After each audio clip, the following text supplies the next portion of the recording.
Good morning. Are you Camden Jackson? And Mr. Jackson, in cause number 25 DCCR 0114, you're charged with engaging in organized criminal activity.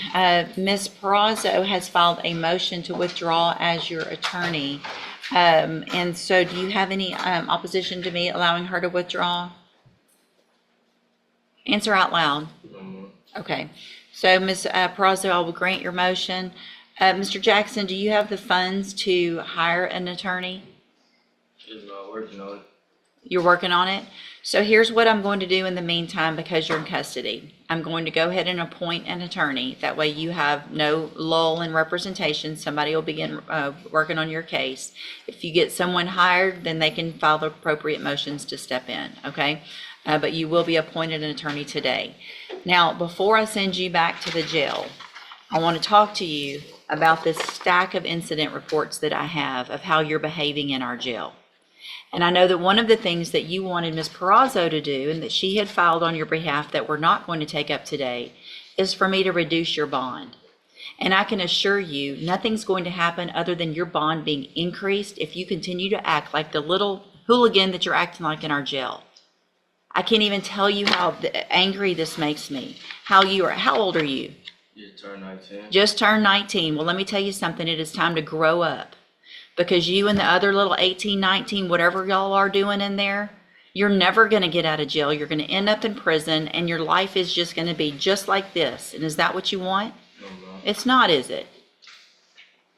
Cussing at the correctional officers, laying in bed because you don't want to get up, staying up late because you know when you get to sleep late? When you're at home because... Judge Raquel West has a serious warning for two young defendants whose behavior behind bars may be making their legal situations even worse.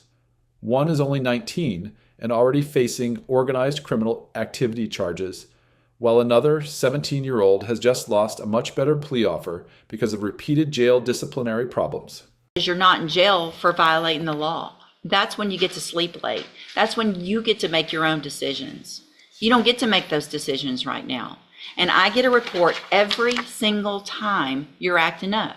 And you're going to keep coming in front of me with another lawyer, and it's the same thing. The DA knows about these, and if you think that's going to make them want to be nice and offer you some great deal on your case, it's not. All it's going to make everybody want to do is something worse to you. So starting today, if you think you want something good to come out of your case and you want some possible good treatment and to get out and to be able to live a life like the rest of us, start proving it starting today in jail. Otherwise, it's not going to happen. Do you understand? All right, go back with the bailiff. Thank you, Your Honor. Thank you. Mr. Kimler, you have Corey Carter. I thought this was set for a plea. Well, it was, so they would. I'll give the court explanation, Your Honor. It was gonna.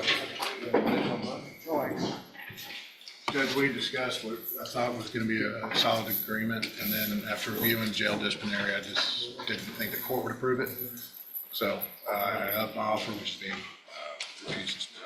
Yeah, just to be clear, Your Honor, I had gotten Mr. Nichols to extend an offer of 4 years, which Mr. Carter was prepared to accept, and that's when I set it on the docket today to plea. I was contacted by Mr. Nichols yesterday and advised that he was withdrawing that offer based upon the jail write-ups, which I've been provided with, and that the offer was now 6 years and with a 7-year cap, and Mr. Carter previously refused 5 years, so I did another refusal. So, Mr. Carter, how old are you? 17. 17 years old. And do you realize now what you acting up in jail has already cost you? Do you really? Tell me what it's cost you. Well, some of your life. But you had already talked about a deal in your case that sounds like you were going to accept. Is that right? And because you can't behave and follow the rules in jail, and I get those reports, and the district attorney's office gets those reports, and your attorney gets those reports, they decided you don't deserve that, and I don't disagree with them. So here's what happens now. If your case goes to trial, and I'm going to go through some things in a few minutes about that, and you get found guilty in that trial, that jury can also hear all of those reports, every last one of them. And if you think this man right here ain't going to bring those in and show that jury why you don't deserve any mercy or whatever, he's going to do it. I would if I were him. So if you're going to be in front of a jury, or you're going to be in front of the judge, or someone who's deciding what happens to your life, you might ought to change what you're doing in that jail.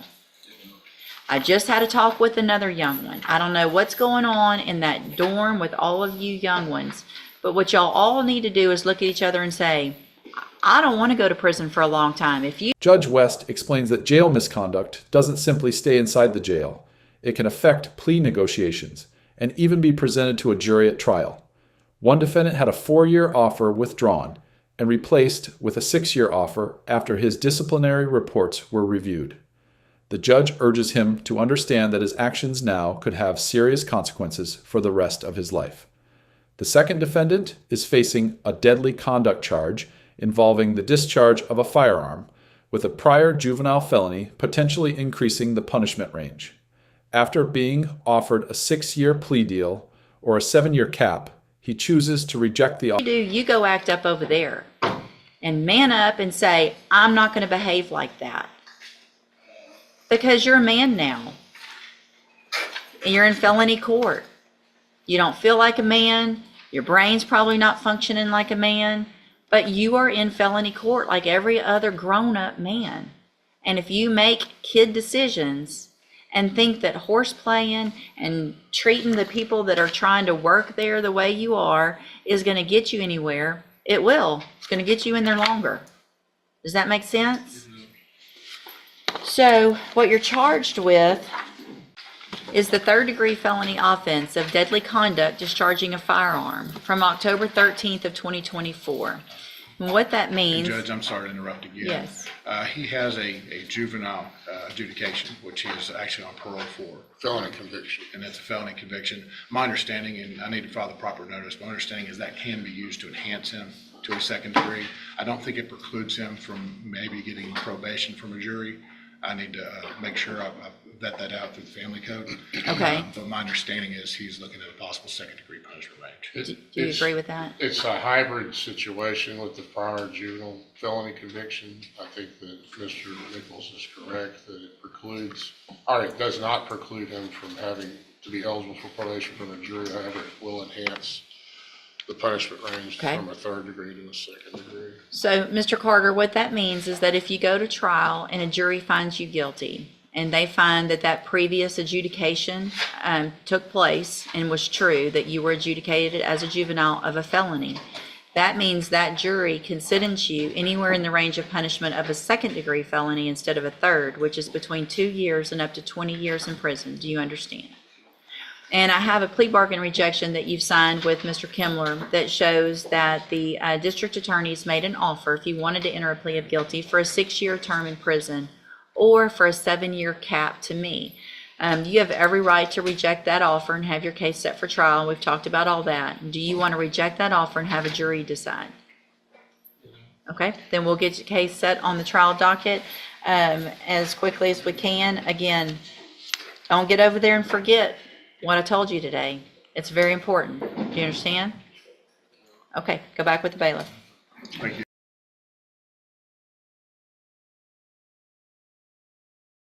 Judge Raquel West has a serious warning for 2 young defendants whose behavior behind bars may be making their legal situations even worse. One is only 19 and already facing organized criminal activity charges, while another 17-year-old has just lost a much better plea offer because of repeated jail disciplinary problems.